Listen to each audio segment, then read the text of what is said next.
मेरे सभी भारतीय जनता पार्टी के मतदाता, मेरे सभी भारतीय जनता पार्टी के कार्यकर्ता, भारतीय जनता पार्टी के राष्ट्रीय अध्यक्ष जेपी नड्डा जी, अमित शाह जी और प्रदेश अध्यक्ष जी और भारत के यशस्वी प्रधानमंत्री आदरणीय श्री नरेंद्र मोदी जी और जो भी भाजपा से जुड़े हुए हैं तमाम जनप्रतिनिधियों को सर्वप्रथम मैं आप लोगों को भारतीय जनता पार्टी के 40वें वर्ष की स्थापना दिवस पर नमस्ते करता हूं, शुभकामनाएं देता हूं। बहुत से कार्यकर्ताओं ने, बहुत से लोगों ने इसके लिए कुर्बानियां दी, तब जाकर ये भारतीय जनता पार्टी आज शिखर से लेकर, शून्य से लेकर सत्ता तक आ सकी। लेकिन अभी भी भारतीय जनता पार्टी को बहुत कुछ करने की आवश्यकता है और भारतीय जनता पार्टी की एक ही नीति है, वो नीति है राष्ट्रवाद, हिंदुत्व, सबका साथ, सबका विकास। मैं अपनी बात शुरू कर रहा हूँ। मैं एक बात शुरू से करना चाहता हूँ कि भारतीय जनता पार्टी का पहले नाम था, जब देश आज़ाद हुआ था, भारतीय जनसंघ, और डॉक्टर श्यामा प्रसाद मुखर्जी ने उस समय स्थापना करी थी, काफ़ी संघर्ष करा था और विशेष रूप से कश्मीर के मुद्दे पर उन्होंने बात करी थी, जब भारतीयों को उसके लिए परमिट लेने की आवश्यकता थी। उसके बाद में, उनके देहांत के बाद में, या कहिए उनकी रहस्यमय मृत्यु के बाद में मैं दूसरे नेता लोग आए आगे और भारतीय जनता पार्टी को आगे बढ़ाने में काफ़ी योगदान किया। और उसके बाद में जब इंदिरा गांधी जी की सरकार थी और इमरजेंसी लागू हुई, तब उन्होंने एक इमरजेंसी के खिलाफ एक आवाज़ उठाई, तब जनता पार्टी बनी और जनसंघ के अंदर काफ़ी पार्टियां आई। लेकिन बाद में उनकी विचारधारा वामपंथी और देशद्रोही विचारधारा के कारण उन लोगों को वो पार्टी छोड़नी पड़ी और भारतीय जनता पार्टी की स्थापना 6 अप्रैल को की गई। उस समय लाल कृष्ण अडवाणी, अटल बिहारी वाजपेयी और विजय राज सिंधिया जी के नेतृत्व में और तमाम सारे कार्यकर्ताओं के नेतृत्व में ये स्थापना की गई। शुरू से लेकर अंत तक हम देखें कि विचारधारा हमेशा राष्ट्रीय स्वयंसेवक संघ की रही है। ये विचारधारा हमेशा राष्ट्रवाद की रही है। इस विचारधारा में हमेशा देश के ऊपर रहा। भारतीय जनता पार्टी सत्ता में आई और कई बार सत्ता में गई भी, लेकिन जिस तरीके से पूरे देश के अंदर दोबारा से 1 साल पहले लगभग नरेंद्र मोदी जी को जनमत मिला और इस बार पूर्ण बहुमत से और अच्छे नंबरों से भारतीय जनता पार्टी आई। जो वायदे भारतीय जनता पार्टी के एजेंडे में थे वो पूर्ण करे गए। सबसे पहला धारा 370, जब जनसंघ की स्थापना हुई थी तो श्यामा प्रसाद मुखर्जी ने कहा था कि दो संविधान, 2 विधान बिल्कुल नहीं चलेंगे, सिर्फ चलेगा एक ही संविधान। और उसके बाद में राष्ट्रवाद, हम सबको मालूम है ये नेहरू परिवार, गांधी परिवार, ये हमेशा देश को तोड़ने की कोशिश करता है। लेकिन उसके बाद में नरेंद्र मोदी जी ने जो नए डिसीजन लिए, सबसे बड़ा डिसीजन मैं आज भी तारीफ करता हूँ, धारा 370 की घोषणा। और कश्मीर के अंदर लगभग आतंकवाद समाप्त हो चुका है, थोड़ा बहुत बचा है, वो काफ़ी ख़त्म हो जाएगा। और 5 साल के अंदर, 6 साल के अंदर, जो भी आप शासन कह सकते हैं, भारतीय जनता पार्टी के शासनकाल में एक भी आतंकवादी हमला नहीं हुआ नरेंद्र मोदी जी के शासन में। इसके अलावा नागरिक संशोधन बिल, जो हमारे हिंदू भाई हैं, सिख भाई हैं, बौद्ध भाई हैं, जैन भाई हैं, पारसी भाई हैं, ईसाई भाई हैं, किसी कारणवश वो जब देश का विभाजन हुआ था तब कहा तो गया था कि पाकिस्तान के अंदर कि सभी धर्मों को समान अधिकार मिलेगा, लेकिन हकीकत में ऐसा कुछ नहीं हो पाया, हम सबको मालूम है। और उन लोगों के साथ शोषण होता गया। अभी हमने देखा हमारे निर्दोष सिख भाइयों को किस तरीके से अफगानिस्तान में मारा गया और यही सिख भाई इन मुस्लिम समुदाय को लंगर खिला रहे थे, ये बात अलग है।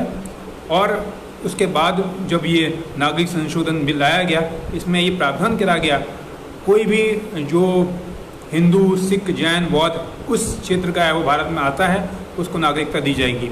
बहुत अच्छा काम किया गया। खैर, मैं उससे पहले और भी बातों पर आऊँगा, क्या क्या भाजपा में चेंज हुआ, मैंने कैसे अपनी शुरुआत करी। मेरे फ्रेंड्स सभी दर्पण आनंद जी जुड़े हुए हैं। हम लोग ने शुरू से लेकर अभी तक जनसंघ, राष्ट्रीय स्वयंसेवक संघ, जनसंघ की विचारधारा का ही समर्थन करा है और भारतीय जनता पार्टी की विचारधारा का ही समर्थन करा है। हमको याद है जब हम छोटे थे, हम स्कूल में पढ़ते थे, तो हमारी विचारधारा कट्टर हिंदुत्व की राष्ट्रीय स्वयं सेवक संघ की हुआ करती थी। जब मैं गलत नहीं हूँ, जब मैं शायद ही मेरे को 3 या 4 साल का होऊंगा, तब भारतीय जनता पार्टी की शुरुआत ही हुई थी और उस समय भाजपा को कोई नहीं जानता था। आजकल आम आदमी पार्टी को तो लोग जानते हैं, लेकिन उस समय भाजपा के पूछने वाला कोई नहीं जानता था। लोग मजाक उड़ाते थे। इवन मैं देखता था राष्ट्रीय स्वयं सेवक संघ की जब शाखाएँ लगती थी, बहुत भद्दा कमेंट होता था। उस समय सिर्फ 2 ही विचारधाराएँ थीं। वो विचारधाराएँ क्या थीं? वो सिर्फ कांग्रेस की विचारधारा थी, परिवारवाद की विचारधारा थी, और समाजवादी पार्टी का जो आप जनता दल का रूप कह सकते हैं, वो शुरुआत हुआ था। विश्वनाथ प्रताप सिंह ने उस समय उनका चुनाव चिन्ह चक्र हुआ करता था, उसकी शुरुआत हुई थी। एक तरीके से आप कह सकते हैं वामपंथ का ही प्रारूप था। मुझे याद है, मेरे को पता नहीं कैसे ऊपर वाले ने मेरे को शब्द दिए, विचार दिए, मैं तो जानता ही रहा। कहिए अगले जन्म में शायद मैं, अगले जन्म में, या कहिए जो मेरा जन्म हुआ है उससे पहले मैं जनसंघ या भाजपा जनसंघ या राष्ट्रीय स्वयं सेवक संघ के लिए काम कर चुका हूँगा। तो वही विचार मेरे अंदर आए और मैंने धीरे धीरे प्रचार करना स्टार्ट करा। छोटी छोटी बात करता था, 5 लोग 10 लोग, धीरे धीरे लोगों को मेरे विचार बहुत पसंद आने लगे। मेरे पास उस समय बहुत छोटी साइकिल हुआ करती थी। जब मैं थोड़ा बड़ा हुआ, जब मैं 3री या 4ठी क्लास में आया, और उस पर मैं भारतीय जनता पार्टी के झंडा लेकर घूमता था। लोग हंसते भी थे, कुछ अप्रिशिएशन भी करते थे। और मेरे पिताजी के पास एक फिएट पद्मिनी डीलक्स करके कार हुआ करती थी। मेरे पिताजी हमेशा राजनीतिक चीज़ों से बहुत दूर रहते थे, लेकिन तब भी मैंने आग्रह करा कि आप भारतीय जनता पार्टी का झंडा लगाओ। जब भी हमें जाना होता था, तो उस समय इतने साधन नहीं हुआ करते थे, कभी मीटिंग्स हुआ करती थी, तो उसके लिए मैं अपने पिताजी की कार, अपने पिताजी को लेकर, या पिताजी कोई ड्राइवर वगैरह का अरेंजमेंट करवाते थे, तो उसको लेकर हम लोग जाते थे और लोगों के बीच में अवेयर करते थे कि भैया भारतीय जनता पार्टी को वोट दीजिए, भारतीय जनता पार्टी बहुत अच्छी है, यहाँ पर कोई परिवारवाद नहीं है, सबका साथ सबका विकास। अगर आपने ऐसा नहीं करा तो ये तय हो जाएगा कि देश को टुकड़े टुकड़े हो जाएंगे। कश्मीर में देखिए किस तरीके से हिंदू को भगाया जा रहा है। उस समय हिंदुओं के साथ जो उत्पीड़न हुआ था, उस समय मेरे को मालूम है किस तरीके से हुआ था। फिर उसके बाद में आदरणीय आनंदमणि जी के नेतृत्व में अयोध्या की रथ यात्रा शुरू हुई और मैं आगरा के अंदर एक पहला बच्चा था, बहुत छोटा बच्चा। जब मैं अपने प्रताप नगर जयपुर हाउस में गया, मैंने कहा कि मेरे को गिरफ्तारी देनी है। पुलिस वाला हंसने लगा, गिरफ्तारी देकर क्या करोगे, क्या होगा? मैंने कहा जो होगा होगा, मेरे को अपना देश प्यारा है, मुझे अपना राष्ट्र प्यारा है, मैं अपनी गिरफ्तारी देना चाहता हूँ। उनने 2-3 घंटे बैठा कर रखा, बाद में मेरे को छोड़ दिया। मेरी विचारधारा बढ़ती गई, मैं लोगों से मिलता गया और जो मेरे छात्र जीवन में रहे हैं, जो मैं पढ़ाई करता था 9, 10, 11, 12, उन सबको मालूम है मेरी विचारधारा कट्टर हिंदुत्व की, कट्टर राष्ट्रवाद की होती थी। इसका मतलब ये नहीं कि मैं दूसरे धर्म की इज्जत नहीं करता, मैं दूसरे धर्म की भी बराबर इज्जत करता था, जो मेरे को सिखाया गया था। जब मैं थोड़ा बड़ा हुआ तो मेरे को पता चला कि मेरे नाना जी भी जनसंघ से जुड़े हुए हैं, राष्ट्रीय स्वयं सेवक संघ से जुड़े हुए हैं, और उनके बारे में एक बहुत बढ़िया कहानी थी और बहुत बढ़िया बातें थी जो मुझे आश्चर्य हुआ। मेरे नाना जी के पिताजी आगरा के अंदर एक जिलाधिकारी या सुपरिटेंडेंट हुआ करते थे और उनकी जल्दी मृत्यु हो गई। उसके बाद में उनको नौकरी करनी थी तो वो टेलीकॉम विभाग में घुस गए, लेकिन उनका रुझान हमेशा ही जनसंघ और राष्ट्रवाद के प्रति था। तो उन्होंने क्या करा, किसी भी तरीके से छुट्टी लेकर उन्होंने जनसंघ की राष्ट्रीय स्वयं सेवक संघ के कार्यालय नागपुर जाया करते थे, दीक्षा ली। और सबसे पहले आगरा में, ये बात अगर किसी को बुरी है लगे या सही लगे, इस बात की मैं 100% गारंटी से कह सकता हूँ, जांच करवा ले। राष्ट्रीय स्वयं सेवक किताब में लिखा होगा, जो उनकी किताब है अभी भी लिखा है, नागपुर के अंदर लिखा हुआ है, उनका नाम श्री जगदीश नारायण जी के नाम से लिखा हुआ है। उस समय आगरा के अंदर सर्वप्रथम राष्ट्रीय स्वयं सेवक संघ की स्थापना मेरे नाना जी आदरणीय स्वर्गीय श्री जगदीश नारायण जी ने करवाई थी। नेहरू जी आने वाले थे, लाल किले जो आगरा का ग्राउंड है, लाल किला, वहाँ पर उन्होंने कहा कि आप इस नेहरू की बात सुनने आए हैं, ये तो देश का बंटवारा कर चुका है, हिंदू मुस्लिम को लड़वा चुका है, क्या आप इसकी बात सुनेंगे? इसलिए कोई भी इस पर नहीं है। उस समय उनका गिरफ्तारी का वारंट हुआ, किस तरीके से वो बचे। फिर वो धीरे धीरे, चूँकि वो नौकरी भी करते थे, सरकारी नौकरी, तो किसी न किसी रूप में छुट्टी लेकर वो नागपुर जाया करते थे। और अटल बिहारी वाजपेयी और तमाम जब लोग आया करते थे तो उनको दीक्षा दिया थी, क्योंकि आपको मालूम है जब हम लोगों ने भी राष्ट्रीय स्वयं सेवक संघ की दीक्षा ली है तो उसमें ये वर्डिंग है कि आप पहले दीक्षा लीजिए, किसी से समझिए। और उसमें बहुत तरह के योगा, बहुत तरह के टीचर हुआ करते थे जो आपको तरह तरह की बातें, कैसे डिसिप्लिन बैठना है, कैसे उठना है, कैसे खड़े होना है, कैसे क्या करना है और किस तरीके से बात करनी है। मुझे आज भी याद है जब हम बहुत छोटे हुआ करते थे तो हम लोगों को पैंट वगैरह को अलाउ नहीं थी। ठंड में भी हम लोगों को नेकर पहनकर बैठना पड़ता था। कठोर साधना करनी पड़ती थी और हम लोगों को बोलने की कला, हम लोगों को बात करने की कला सिखाई करते थे। तो मुझे पता चला, उसके बाद में नाना जी अपना जो भी थे जाते थे और उनको एक कश्मीर के मिशन पर भेजा गया था। उन्हें पता लगाया था कि जो अब्दुल्ला ख़ानदान है वो देशद्रोही ख़ानदान है, वो पाकिस्तान से मिला हुआ है। उसके बाद में वो ऐसी गतिविधियाँ करते रहे। जब इमरजेंसी का टाइम आया तो फिर नाना जी को मेरे लगा कि मुझे आपातकाल के दौरान देश की सेवा करनी चाहिए। वो गए, लेकिन उसके बाद में पारिवारिक प्रेशर पड़ा कि आपको अपने परिवार की जिम्मेदारी करनी है या फिर आपको राजनीति में जाना है। अगर आपको राजनीति में जाना है तो आपको एक ही ऑप्शन चुनना है, या तो आप परिवार छोड़ दीजिए ये राजनीति। उनका मन तभी भी था कि मेरे को देश सेवा करनी है, देश सेवा करनी है। लेकिन उन्होंने सोचा कि अभी मैं अपने बच्चों को छोड़ दूंगा तो उनका भविष्य क्या होगा, कौन उसको देखेगा, क्योंकि मेरे पास एक जिम्मेदारी है। तो उन्होंने प्रतिज्ञा करी, बाकायदा उन्होंने लिख कर दिया कि मैं अब राजनीति से संन्यास ले रहा हूँ और मैं नहीं जाऊँगा। तो उनका जो वारंट था उसको कम करा गया और धीरे धीरे उनको दोबारा से नौकरी में बहाल करा गया। खैर, ये बातें हमारे परिवार की थी और शायद आप लोगों को मालूम है कि नहीं, मेरे जो खुद के बाबा हैं वो कट्टर कांग्रेसी हुआ करते थे और जवाहरलाल नेहरू के साथ ही जब भी वो शाहपुरा भीलवाड़ा आया करते थे तो उनके साथ आया करते थे। लेकिन मेरी विचारधारा राष्ट्रीय स्वयंसेवक संघ की थी, मेरे अंदर वो बीज बड़े हुए थे। मैं अपने नाना जी से बहुत सारी चीज़ें सीखा करता था और मेरे को सबसे बड़ी चीज़ जब मेरे नाना जी बताया करते थे, आडवाणी जी के साथ हमने ये बात करी, कभी कभार मिलने भी आया करते थे, कभी कभार वो भी जाया करते थे, वो तमाम तरह की चर्चा करा करते थे।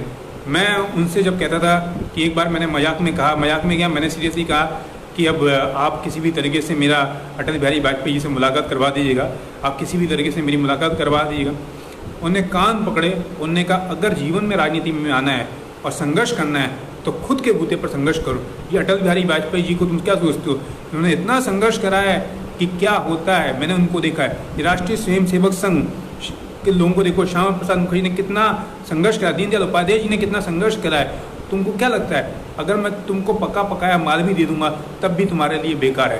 कहने का मतलब है अगर वो चाहते तो परिवारवाद को आगे बढ़ा सकते थे, लेकिन उन्होंने परिवारवाद के खिलाफ का। उन्होंने कहा अगर तुम वास्तव में देश के लिए समर्पित होकर काम करना चाहते हो, ये महत्वाकांक्षा मत रखो कि तुमको राजनीति में आना है, तुम्हें विधानसभा का चुनाव लड़ना है, तुमको अध्यक्ष पद बनना है, लेकिन ये सोचो कि तुम्हें देश सेवा करनी है। चाहे तुम भाषण से लोगों को जगाओ, क्योंकि ज़रूरी नहीं है कि हर एक जगह आप जाकर सेवा कर सकें या लोगों के अंदर चेतना करें। खैर, ये बातें हमारी हो गई। अब हम तीसरे स्टेप पर चलते हैं। हमारा तीसरा स्टेप है कि भाजपा का स्वरूप बदला है कि नहीं। मैं आज भी कह रहा हूँ कि भाजपा का स्वरूप पहले और अब के में बहुत बदलाव हुआ है। पहला बदलाव क्या हुआ है कि भारतीय जनता पार्टी पहले अपने मूल कार्यकर्ताओं को, संघर्ष करने वाले लोगों को ही टिकट दिया करती थी, लेकिन आज की तारीख में भारतीय जनता पार्टी कोई भी दल बदलू होगा उसको टिकट दिया करती है। ये हम लोगों ने देखा और ये बात सही भी है और उसके पीछे कारण भी है कि जिताऊ कैंडिडेट को जिताना चाहिए, क्योंकि भारतीय जनता पार्टी ने ये एक्सपेरिमेंट हमेशा जनसंघ और जनता पार्टी में करा, लेकिन भारतीय जनता पार्टी सत्ता में नहीं आ पाई। तो भारतीय जनता पार्टी ने बूथ स्तर पर बहुत काम करा। भारतीय जनता पार्टी ने लोगों को जोड़ा, एक एक कार्यकर्ता को जिम्मेदारी दी कि तुम 10 परिवार, 20 परिवार, 30 परिवार जोड़ो। इसके अलावा जो दूसरे पार्टी से बड़े बड़े नेता हैं उनको भी पार्टी में शामिल करा गया। कुछ मैं मान सकता हूँ कि असामाजिक तत्व भी है, जैसे कि अभी कुलदीप सेंगर के विधायक जी थे जो समाजवादी पार्टी के थे, वो आए और गलत चीज़ करी, उसका भी इफेक्ट हुआ। लेकिन कोई कहे कि 100% राजनीति में ये हो सकता है, कोई ईमानदार है। राजनीति में कोई ईमानदार नहीं, क्योंकि हमें देश को पहले देखना है, देश को समझना है और देश के लिए हमें आगे बढ़ना है। इसलिए ये सब चीज़ें जरूरी हैं, क्योंकि ये चाणक्य का वर्ड है, साम दंड भेद, वो नीति अपनानी पड़ती है। और यही कारण है कि दूसरी पार्टी के लोग आए, विचारधारा को अपनाया और धीरे धीरे भाजपा का संगठन बढ़ता गया। मैं आज भी तारीफ़ करता हूँ आदरणीय श्री अमित शाह जी की। मैं उनके बारे में वक्तव्य पढ़ रहा था, उन्होंने कोशिश यही करी कि जितने भी दूसरी पार्टी के लोग हैं उनको जोड़ा। थोड़ा, आओ, धीरे धीरे धीरे धीरे हो गया। अगर ये लोग जुड़ते ही नहीं और ये जोड़ते ही नहीं तो आज क्या भारतीय जनता पार्टी सत्ता में आती? नहीं आती। क्या भारतीय जनता पार्टी धारा 370 खत्म कर पाती? क्या राम मंदिर का मुद्दा भारतीय जनता पार्टी खत्म करा पाती? नहीं।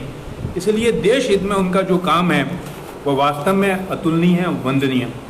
अब बात करते हैं कि हमको भारतीय जनता पार्टी से चाहिए क्या, हम क्या चाहते हैं।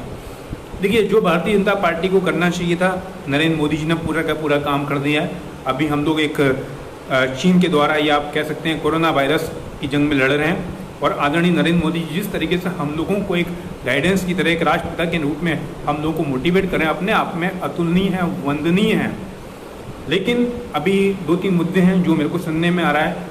सरकार ने कहा है, राजनाथ सिंह जी ने भी कहा है कि हम कॉमन सिविल कोड लाएंगे, बहुत अच्छी बात है। ट्रिपल तलाक ख़त्म कर दिया है और उसके अलावा आदरणीय श्री नरेंद्र मोदी जी ने भी कहा है कि हम कॉमन सिविल कोड लाएंगे और एनआरसी पर भी हम सोच रहे हैं। अगर एनआरसी होगी तो हम देखते हैं जो अभी आजकल हालात बन रहे, कुछ विशेष धर्म के, विशेषतः मुस्लिम धर्म के लोग, कुछ मुस्लिम धर्म के लोग, कट्टरपंथी लोग, जिनको ना तो हिंदुस्तान से मतलब है ना ही उनको अपने धर्म से मतलब है, थूक रहे हैं, नर्स बदतमीजी कर रहे हैं और दूसरे को संक्रमित कर रहे हैं। ऐसे लोगों के लिए एनआरसी होना जरूरी है। आप साबित करिए कि आप भारत के नागरिक हैं कि नहीं हैं। मेरे का पास तो पूरे कागज़ हैं, आप लोगों पर भी कागज़ होंगे और मेरे पास अपने नहीं पूरे 20 पीढ़ियों तक का भी कागज़ है कि मेरे परिवार कहाँ से आया है, कहाँ पर था और बहुत से लोगों पर होगा। तो अगर ऐसा होता है तो जो रोहिंग्या मुसलमान हैं या दूसरे लोग जो आ रहे हैं भारत के अंदर, सिर्फ रोहिंग्या मुसलमान के अलावा बड़ी संख्या में नाइजीरियन, बड़ी संख्या में अफ्रीकन, बड़ी संख्या में दूसरे देशों के लोग यहाँ पर आ रहे हैं काम करने के लिए या ड्रग का काम करने के लिए या उल्टे सीधे काम करने के लिए। इसको रोकने के लिए जो एनआरसी सरकार लाने वाली है उसका हम सबको स्वागत करना चाहिए। जनसंख्या नियंत्रण कानून, हम चाहते हैं कि भारतीय जनता पार्टी जनसंख्या नियंत्रण कानून लाए और सबसे बड़ी चीज़ है उसके अंदर जिनके 2 या 3 बच्चे हैं उनको अधिकार मिले। हम लोगों के तो 2 बच्चे हैं, बाकी लोगों के 3 या 4 बच्चे हैं, हम लोगों को नौकरी नहीं मिल पाती, बाकी लोगों को सब्सिडी वगैरह सब मिल जाती है। तीसरा पॉइंट, अब लोग कहेंगे आप वर्तमान सरकार के काम से, भाजपा की सरकार से खुश हैं। मैं आज भी कहना चाहता हूं कि जिस हद तक भारतीय जनता पार्टी ने किसानों के लिए काम करा है बहुत अच्छा है। फसलों का बराबर दाम मिल रहा है। अगर आपको कोई परेशानी होती है या कोई प्राकृतिक आपदा आती है तो आपको इंश्योरेंस मिल रहा है। ये काम सिर्फ भारतीय जनता पार्टी कर सकती है। प्रधानमंत्री ने घर जाकर शौचालयों का निर्माण करवाया है, स्वच्छता अभियान पर काम करा और रियलिटी बात है ये स्वच्छता अभियान आज हमको दिख रहा है कि कोरोना वायरस किस हद तक रुका हुआ है। अगर ये काम प्रधानमंत्री जी नहीं करते तो शायद उज्ज्वला योजना सरकार का प्रोग्राम है कि कोई भी व्यक्ति लकड़ी से बढ़िया है अपने घर में चूल्हे का उपयोग, गैस के चूल्हों का उपयोग करे। इसके अलावा प्रधानमंत्री जी ने श्रमिकों के लिए योजनाएं बनाई हुई हैं और प्रधानमंत्री ने आयुष्मान भारत योजना बनाई हुई है। हालांकि मैं अपने विचार प्रधानमंत्री जी से पहले भी कह चुका हूँ माई गॉव ऐप में कि जो आपकी आयुष्मान भारत योजना है उसमें गरीबी रेखा के नीचे लोग तो सही हैं, लेकिन उससे ऊपर के लोग हैं जो मध्यम वर्ग के लोग हैं उनको भी आप शामिल करिएगा जिससे कि अधिक से लोगों को फ़ायदा हो। तीसरा चीज़, गवर्नमेंट ने जीएसटी लगाया, अच्छी बात है, सब जगह जीएसटी नहीं तो पता चलता था चुंगी पर कितनी भीड़ होती थी। गवर्नमेंट ने एक्सीडेंट रोकने के लिए बहुत अच्छे प्रोग्राम करें कि बहुत अधिक फाइन लगाए, लेकिन अभी और भी काम करना बाकी है। अब 2 मुद्दे जो बहुत सारे लोग मेरे से बोलते हैं और मेरी बात है, मुझे मालूम है कि जब मैं कोई ना कोई बात बोलता हूँ तो मेरी बात पहुँचती है, ये मेरा है। आप लोग उठाकर देखिएगा जो भी मैंने फेसबुक पर बोला है उसके बाद में पूरे के पूरे लोगों ने, पूरे के पूरे भारतीय जनता पार्टी ने वो काम करें, क्योंकि मैं जो बोलता हूँ वो वही का वही मैसेज मैं पूरा का पूरा मैं आदरणीय नरेंद्र मोदी जी को और भारतीय जनता पार्टी के राष्ट्रीय अध्यक्ष जी को और भारतीय जनता पार्टी का जो एक पेज है उस पर भेजता हूँ। उनका मैसेज भी आता है कि हमें आपका मैसेज मिला हुआ।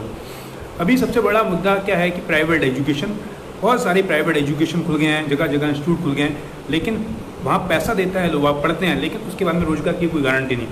सरकार को एक काम करना चाहिए कि इससे बढ़िया एक ऐसी यूनिवर्सिटीज़ का निर्माण हो, बहुत विशाल यूनिवर्सिटी बनी, जैसे कि हमारी बुंदेलखंड यूनिवर्सिटी उस समय हुआ करती थी। वहाँ पर आईटी लैब हुआ करती थी, जो पढ़ते थे उनको वाकायदा आईटी का सॉफ्टवेयर डेवलप करते थे, जो होटल मैनेजमेंट का कोर्स करते थे उनको वाकायदा एक होटल बना हुआ था, वहाँ पर वो सर्विस करते थे, मतलब पढ़ाई के साथ साथ उनको नौकरी की गारंटी हुआ करती थी। एक रिसर्च सेंटर हुआ करता था जहाँ पर जो बच्चे पढ़ रहे हैं वो रिसर्च करने की उम्मीद होती थी। तो हम चाहते हैं कि ऐसी यूनिवर्सिटी का निर्माण हो जिसके अंदर पढ़ाई के साथ साथ इंडस्ट्रियल कैंपस बने, जिसमें बहुत सारी चीज़ें हों। फॉर एग्जांपल कोई बंदा आईआईटी का है या आपका इंजीनियरिंग का है, मैकेनिकल का, ऐसे उसको छोटे छोटे प्रोजेक्ट मिल सकें जिससे कि वो यूनिवर्सिटी भी ग्रोथ कर सके। एक छोटी कंपनी खुल जाए, फार्मा कंपनी खुल जाए, दवाइयाँ बने, आसपास के इलाकों में सप्लाई करा जाए, या फिर आपका एक कंस्ट्रक्शन का उसको यूनिवर्सिटी को ठेका मिल जाए, जो मैकेनिकल इंजीनियर करे हुए हैं या फिर आपके सिविल करे हुए हैं उनको मौका मिले। इसके अलावा जो आईटी वाले हैं वो एक सॉफ्टवेयर डेवलप करें, इस तरीके से उस पर काम करना चाहिए जिससे बेरोजगारी खत्म होगी। इसके अलावा मैं आज भी कहना चाहता हूँ सरकार को एक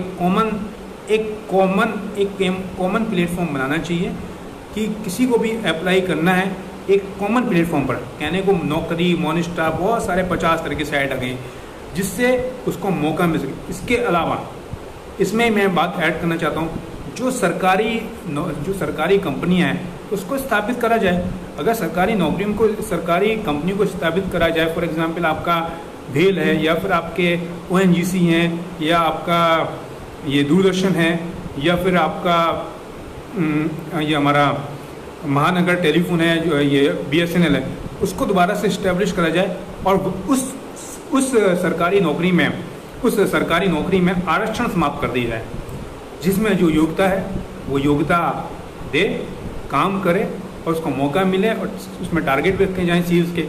होटल्स की, वहाँ पर होटल भी लगा सकते हैं, जैसे कि अपना अशोका होटल्स था या कई होटल, उसको डेवलप कर सकते हैं, जिससे कि जो पढ़े हुए यूनिवर्सिटी के छात्र हैं उनको 100% रोजगार मिल सके उन सरकारी नौकरियों में। और अगर हमारी सरकारी कंपनियां इस्टेब्लिश होंगी तो ये मैं गारंटी कर सकता हूँ 80% बेरोजगारी खत्म हो जाएगी। अब बात आती है कोई बिजनेस करना चाहे, कहने को तो सरकार ने MSME करके योजना बनाई है। आप उनके वेबसाइट पर जाकर अपना उद्योग आधार रजिस्ट्रेशन करवा सकते हैं, उसका कोई चार्जेस नहीं है। जो मैंने सुना है, समझा है, वो ये है कि उसके अंदर आप अगर आप 3 साल तक अगर रिटर्न भी जमा करते हैं तो सरकार आपको सब्सिडी वगैरह बहुत कुछ देती है। सरकार को इस तरीके का भी काम करना चाहिए। नारी सुरक्षा पर भी काम करना चाहिए, क्योंकि जो व्यक्ति औरतों के साथ बदतमीजी करते हैं, बलात्कार करते हैं, उन पर कड़ी से कड़ी रोक लगनी चाहिए।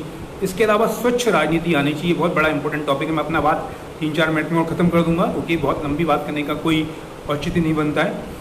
तो मेरा कहने का मतलब है कि भारतीय जनता पार्टी को पहले तो अपने ही जो संघर्ष कर रहे हैं कार्यकर्ता जमीनी स्तर, उनको मौका देना चाहिए। इसके अलावा जो जातिगत उसको हटाकर, अगर मान लीजिए मैं बहुत अच्छा कैंडिडेट हूँ या कोई दूसरा अच्छा कैंडिडेट है लेकिन उसका जातिगत समीकरण अच्छा नहीं है, तभी उसको मौका देना चाहिए। उसका पैसा नहीं है तो भारतीय जनता पार्टी चंदे के द्वारा दे, जिससे एक अच्छा कैंडिडेट आए। इसके अलावा हम देखते हैं कि लोकसभा के अंदर, विधानसभा के अंदर जो रिजर्वेशन होता है वो जाति पर आधारित होता है, लेकिन हमको जो वहाँ पर लोकसभा और राज्यसभा के अंदर जो मेंबर हैं उसमें जो रिजर्वेशन होना चाहिए वो रिजर्वेशन उनके काम के हिसाब से होना चाहिए। कि हमको सोचना चाहिए कि डॉक्टर की पॉपुलेशन कितनी है पूरे इंडिया में, 2%, क्यों नहीं 2% हम लोग डॉक्टरों को रिजर्वेशन करें। या इंजीनियर कितने, 4% क्यों नहीं उनको कराएं। मिलिट्री के लोग कितने हैं, या वकील कितने हैं, या फिर रिसर्च साइंटिस्ट कितने या कितनी रिक्वायरमेंट होगी। तो जो मेंबर ऑफ पार्लियामेंट आएंगे वो डॉक्टर, इंजीनियर, फार्मासिस्ट, आप कह सकते हैं लेबर क्लास वाले भी, किसान लोग भी, सब लोग आ जाएंगे। तो जिससे कि उनके विचारों को आदान प्रदान होगा और एक अच्छा भारत का निर्माण होगा। मैं एक बात और कहना चाहता हूँ मोदी जी से कि मोदी जी आप कृपया करके अपनी पर्यटन नीति पर काम करिए। अगर आपको वास्तव में डोमेस्टिक पर्यटन को बढ़ावा करना है तो कड़ाई से पालन करवाइए। जो गंदगी फैलाते हैं लोग, उनको रोका जाए, साफ सफाई करा जाए, इंफ्रास्ट्रक्चर डेवलप करा जाए कि कोई पर्यटक हिंदुस्तान से विदेश में नहीं जाए, सारे पर्यटक इंडिया में है। इसके अलावा इलाज के लिए बेहतरीन काम करा जाए, जिससे हम लोग मेडिकल टूरिज्म पर काम कर सकें और ऐसे गवर्नमेंट हॉस्पिटल का अरेंजमेंट हो जहाँ पर बहुत बढ़िया, बहुत अच्छे इलाज हो सकें, कम पैसों में बढ़िया इलाज हो सकें। एक्सीडेंट रोकने के लिए एक अलग से रोड बने जिसमें एम्बुलेंस निकला करे, सिर्फ एम्बुलेंस के लिए रास्ता हो और जो भी ट्रैफिक नियम का पालन नहीं करे उस पर कड़े से कड़ा प्रतिबंध लगाया जाए। रिसर्च एग्रीकल्चर पर भी बहुत काम करा जाए कि किस तरीके से एग्रीकल्चर को डेवलप करा जाए, किस तरीके से हम कम समय में आगे बढ़ें। और जो हमारे पास चुनौतियाँ हैं, कोरोना वायरस तो अभी कोई बहुत बड़ी चुनौती नहीं है, थोड़ी मोटी चुनौती है, और भी क्या क्या चुनौती आ सकती है उस पर काम करें। और मोदी जी, जो आप लोगों ने बोला है कि कश्मीर हमारा है, पाक अधिकृत कश्मीर भी हम लेंगे, आप उसको लीजिए, हम आपके साथ हैं। और मिलिट्री शिक्षा इस देश में अनिवार्य करिए, हर व्यक्ति अपना कुछ ना कुछ कंट्रीब्यूशन करें। बहुत सारे मुद्दे हैं कि हर एक व्यक्ति, चाहे वो बुजुर्ग हो, चाहे बुढ़ा हो, चाहे जवान हो, सबको मिले और सारे लोग अपने दम पर आगे बढ़ें, आगे करें। और कार्यकर्ताओं के अंदर जो डिसिप्लिन है वो बराबर मेंटेन रहे। हमने देखते थे, एक बात मैं थोड़ी कड़वी कहूँगा कि मैं देखा था कि बीच में एक भाजपा के 2 सांसद आपस में लड़ रहे थे, वो गलत है। अच्छे लोग आएँ, अच्छी चीज़ें हैं, और भाजपा पर बहुत कुछ करने के लिए है। मैं आज भी गर्व से कह सकता हूँ कि, और मुझे आज भी उन लोगों की याद आ रही है जिन्होंने बंगाल के अंदर, त्रिपुरा के अंदर और उससे पहले कई राज्यों में इस हिंसा के कारण अपना बलिदान दिया।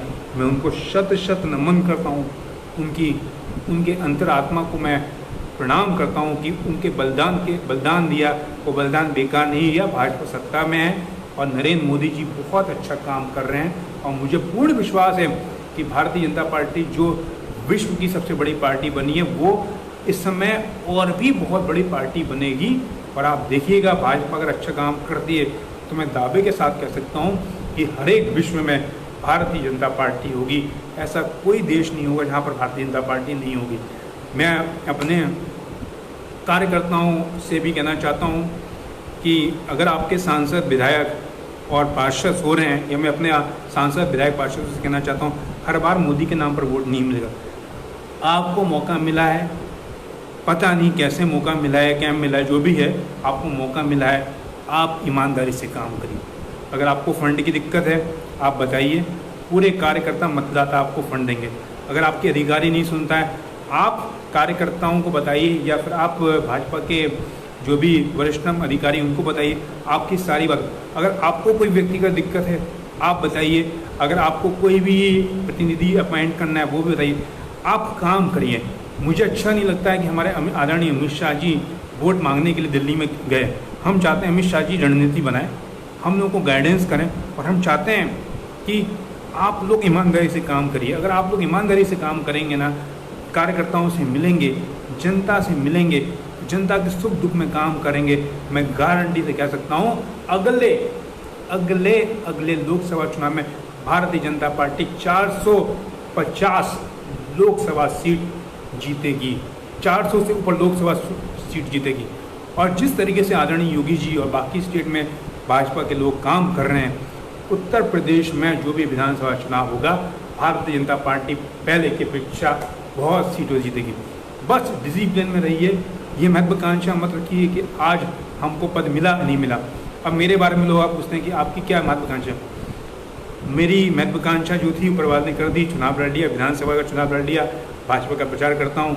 और अगर भारतीय जनता पार्टी को लगता है कोई भी काम देगी, करेगी, करूँगा। मैं आलोचना भले ही करता हूँ, लेकिन मैं क्षमा चाहता हूँ कि भाजपा के जनप्रतिनिधियों की मैं आलोचना करता हूँ, लेकिन मैं भी ज़मीन से जुड़ा कार्य करता हूँ। और मुझे आज भी याद है, भारतीय जनता पार्टी आगरा के पूर्व जिला अध्यक्ष श्याम भदौरिया जी ने कहा था कि आप भाजपा में शामिल हुई। मेरे बचपन से ही उनसे बहुत अच्छे संबंध हैं, मेरे पड़ोसी हैं। उन्होंने कहा सौरभ भाई आप आइएगा, आप शामिल हुइए, लेकिन समय अभाव के कारण मैं शामिल नहीं हो पाया। और बहुत सारे लोग कहते हैं, अभी एक गुजरात के पूर्व विधायक हैं जगरूप सिंह जी राजपूत, उनका मैसेज आया था, बहुत अच्छा मैसेज था कि अपना ख्याल रखिएगा। बहुत सारे भाजपा की ओम प्रकाश भुवन जी करके हैं जो गुजरात प्रभारी थे सूरत के अंदर, और उनका भी मैसेज आता रहता है, काफ़ी लोगों के मैसेज आते रहते हैं। मेरी सोच कट्टर राष्ट्रवाद की है, मेरी सोच हिंदुत्व की है, लेकिन इसका मतलब ये कदापि नहीं है कि मैं दूसरे धर्मों के खिलाफ हूँ। मैं आज भी कहता हूँ कि सबका साथ सबका विकास हो, और मैं चाहता हूँ कि भारतीय जनता पार्टी के हर एक व्यक्ति, हर एक लोगों का विकास हो। मैं अपनी बात को यहीं पर पूर्ण विराम करता हूँ, और मैं भारतीय जनता पार्टी के सभी समर्थकों, सभी चाहने वाले, सभी पसंद करने वालों को प्रणाम करता हूँ। आज की तारीख में तो ये हो गया है कि भारतीय जनता पार्टी के विरोधी लोग भी भाजपा को पसंद करते हैं, लेकिन क्या करें, उनको मालूम है कि अगर वो भाजपा को पसंद करेंगे तो उनको टिकट नहीं मिल पाएगा और ना ही वो लोकसभा या विधानसभा में खड़े हो पाएंगे। मैं उनकी मनोस्थिति समझता हूँ और मैं मानता हूँ कि मैं उनके लिए भी मैं बहुत अच्छी तरीके से प्रार्थना करता हूँ। और मैं आज भी कहता हूँ, मोदी जी, मेरी जीवन में कोई महत्वाकांक्षा नहीं है। मेरी महत्वाकांक्षा है ये भारतीय जनता पार्टी, जो मैं बचपन से सींचता आया हूँ वो मैं काम करता रहूँ, प्रचार करता रहूँ। मुझे ना तो विधायक बनना है, ना ही सांसद बनना है, ना ही मुझे कोई पद चाहिए। मैं फेसबुक या विभिन्न मीडिया के द्वारा अपनी बात कहता रहूँगा। आपको मालूम है, गुजरात के अंदर मैंने 3 फेसबुक लाइव करा था और भारतीय जनता पार्टी जीती थी। आपको याद होगा, अगले लोकसभा चुनाव में मैंने भारतीय जनता पार्टी के लिए प्रचार करा था और भारतीय जनता पार्टी जीती थी। अभी दिल्ली के अंदर मैंने प्रचार करा, लेकिन कुछ कारणों से रह गए, लेकिन हम प्रचार करते रहते हैं और हम चाहते हैं कि भारतीय जनता पार्टी, आप भी अभी हम लोगों को क्या करना है, कार्यकर्ताओं को, जो हमारे भारतीय जनता पार्टी कार्यकर्ता नहीं कहना चाहिए, हमारे अपने खुद के भाई हैं, कि भाई आप रोजाना एक व्यक्ति को पार्टी से जोड़िए और एक व्यक्ति को पार्टी से कभी अलग मत होने दीजिए। कहने का मतलब है, मार्केटिंग का स्टेप यही कहलाता है, अगर आपके पास 5 लोग हैं तो 5 लोगों को तो पकड़े रहिए, एक लोगों को जोड़िए। अगर कोई मेडिकल रिप्रेजेंटेटिव होता है या मार्केटिंग वाला होता है, उसको कहते हैं कि भैया 8 डॉक्टर से तो तुमको मिलना ही है, 8 डॉक्टर जो हैं पूरे के पूरे वो तुमको संबंध रखने हैं। भले ही तुम 4 लोग जोड़ दो, 12 लोग कर दो, लेकिन 8 डॉक्टरों को उनको ख़त्म मत करना, उनसे मिलते रहो, उनके सुझाव मांगते रहो। कहने का तात्पर्य है कि भारतीय जनता पार्टी को हमेशा भारतीय जनता पार्टी को सिर्फ जो कार्यकर्ता हैं, जो समर्थक हैं, जो भी प्रचार करने वाले हैं, उनको कम से कम रोजाना एक व्यक्ति को जोड़ना है भाजपा के साथ, और जो जुड़े हुए हैं उनके साथ संबंध बना कर रखना है। और मैं भारतीय जनता पार्टी के कार्यकर्ताओं का और राष्ट्रीय स्वयंसेवक संघ के कार्यकर्ताओं को, नेताओं का दिल से धन्यवाद देता हूँ। इस कोरोना वायरस की महामारी में जिस तरीके से आपको काम कर रहे हैं, भोजन दे रहे हैं, पैकेट दे रहे हैं, लोगों को खाना खिला रहे हैं, मेरे पास शब्द नहीं है।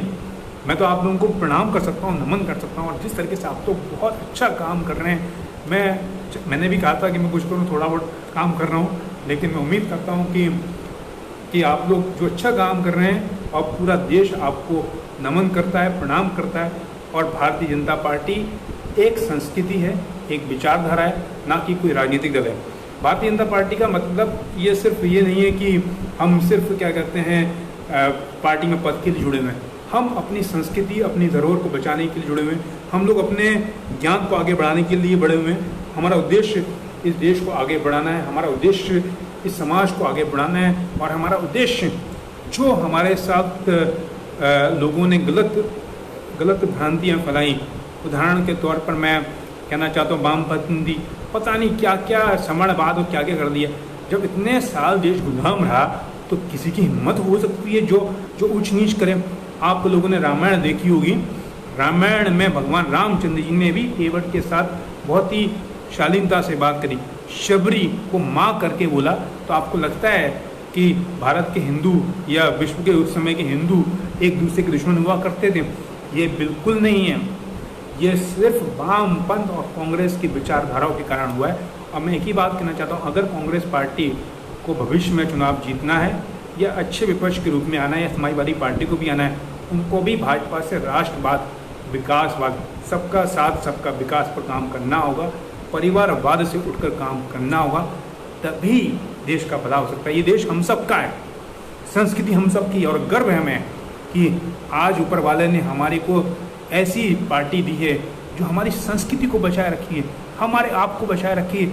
हमको कितना प्रसन्न होता है। हमको मालूम है लॉकडाउन चल रहा है, कुछ काम धंधा नहीं है, पैसा नहीं है, लेकिन तभी हमें खुशी है कि आज भी हम लोग भारतीय जनता पार्टी की सत्ता में होने के बाद बहुत खुश है। और एक जीत होती है तो हम बड़े खुश होते हैं। और एक भाजपा के कार्यकर्ताओं की एक बहुत अच्छी बात है, मैं 1 मिनट में अपनी बात खत्म कर देता हूँ। अगर एक विधायक, एक सांसद, एक पार्षद गलत काम करता है ना, तो भाजपा के लोग सपोर्ट नहीं करते हैं, कहते हैं कि विधायक जी काम करिए। हम और उनका नारा एक ही रहता है, मोदी जी हमें उनसे कोई बैर नहीं, बाकी की खैर नहीं। कहने का मतलब ये है। और जब वोट देने जाते हैं ना, सोचते हैं छोड़ो ना, हमको तो भाजपा को ही वोट देना है, छोड़ो ना, हमको तो मोदी को ही वोट देना है, हमको तो राष्ट्रीय स्वयंसेवक को ही वोट देना है। कहने का तात्पर्य यह है कि ये लोग, सभी लोग भाजपा के जो समर्थक जुड़े हुए हैं, कितनी भी विचारधारा आ जाएं, वो टूटती नहीं है। मैं अपनी बात को यहीं पर पूर्णविराम लगाता हूँ और आप सभी लोगों को भारतीय जनता पार्टी के स्थापना दिवस पर बहुत बहुत प्रणाम करता हूँ। मैं दोबारा से नाम लेना चाहता हूँ। भारत के यशस्वी प्रधानमंत्री आदरणीय श्री नरेंद्र मोदी जी को नमस्कार। भारतीय जनता पार्टी के गृह मंत्री आदरणीय श्री अमित शाह जी को नमस्कार। भारतीय जनता पार्टी के राष्ट्रीय अध्यक्ष जी को नमस्कार। भारतीय जनता पार्टी के सम्मानित कार्यकर्ताओं को नमस्कार। भारतीय जनता पार्टी के सभी जनप्रतिनिधि, पार्षद, विधायक और सांसद, मेयर, जिला पंचायत अध्यक्ष, उन सबको प्रणाम। भारतीय जनता पार्टी के सभी मतदाताओं को मेरा नमस्कार और भारतीय जनता पार्टी से आलोचकों को भी नमस्कार, क्योंकि आलोचनाओं से बहुत कुछ सीखा जाता है। और सभी लोगों को मेरा प्रणाम और मैं उम्मीद करता हूं कि भारतीय जनता पार्टी हर इलेक्शन में जीतेगी और हर जगह भारतीय जनता पार्टी का झंडा और ये हमारा चुनाव चिन्ह हमेशा कमल रहेगा। और कमल का मतलब है मित्रों, ये देखिए कमल ही रहेगा। कमल का फूल हमेशा हम लोगों के साथ रहेगा और हम लोगों को उस पर ही काम करना है। भाजपा की नीति को आगे बढ़ाना है और भाजपा को हमको जिताना है हमेशा। इसीलिए मैं अपनी बात को पूर्ण विराम करता हूँ। कोई भी आए सत्ता में, कोई बड़ी बात नहीं, लेकिन हमको मालूम है पार्टी कौन सी है, विचारधारा कौन सी है, भारतीय जनता पार्टी। मैं अपनी बात को यहीं पर प्रणाम करता हूँ। जय श्री राम, जय श्री कृष्णा, जय हो भारतीय जनता पार्टी की, जय हो नरेंद्र मोदी की, जय हो इस मातृभूमि की, जय हो उन कार्यकर्ताओं की जो बेचारे लगे हुए हैं, जो काम कर रहे हैं और जिन्होंने इस पार्टी के लिए शहादत दी, उनको भी नमन करता हूँ। मैं अपनी बात को यहीं पर पुनर्विराम करता हूँ। जय हिंद, जय भारत।